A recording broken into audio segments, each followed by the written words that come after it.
সংস্কার কাজে সচিবালয় থেকে কোনো বাধা এলে জনগণকে সঙ্গে নিয়ে কঠোরভাবে প্রতিহত করার হুঁশিয়ারি দিয়েছেন এনসিপির দক্ষিণাঞ্চলের মুখ্য সংগঠক হাসনাত আব্দুল্লাহ। চট্টগ্রামে দ্বিতীয় দিনের কর্মসূচির শুরুতেই নগরের ২ নম্বর গেট এলাকায় সাংবাদিকদের সঙ্গে কথা বলার সময় এই হুঁশিয়ারি দেন। এদিকে নীলফামারীর এক পথসভায় সাজ্জিস আলম বলেন, নির্বাচনের সময় বেঁধে দেওয়া সেনা প্রধানের কাজ নয়। প্রতিনিধিদের পাঠানো তথ্য ও ছবিতে ডেস্ক রিপোর্ট। জাতীয় নাগরিক পার্টি এনসিপির ৩ দিনের কর্মসূচির দ্বিতীয় দিন সোমবার ছিল দক্ষিণ চট্টগ্রামের ৮টি উপজেলার পথসভা। এসব পথসভায় এনসিপির দক্ষিণাঞ্চলের মুখ্য সংগঠক হাসনাত আব্দুল্লাহর সঙ্গে ছিলেন এনসিপির সিনিয়র যুগ্ম আহ্বায়ক ডাক্তার তাসনিম জারা সহ দল ও বৈষম্য বিরোধী ছাত্র আন্দোলনের নেতাকর্মীরা।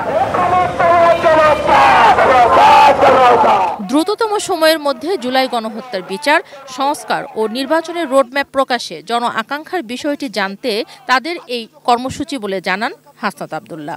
এ সময় তিনি আন্দোলনকারী সরকারি কর্মকর্তা কর্মচারীদের প্রতি হুঁশিয়ারি দিয়ে বলেন, প্রয়োজনে জনগণকে সাথে নিয়ে সচিবালয়ে সংস্কার শুরু করা হবে।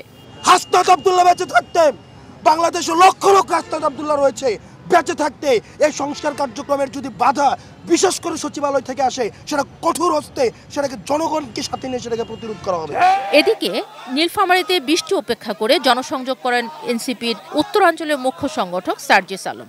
কেন্দ্রীয় নেতাদের সঙ্গে নিয়ে তিনি লিফলেট বিতরণ করেন, কথা বলেন সাধারণ মানুষের সঙ্গে।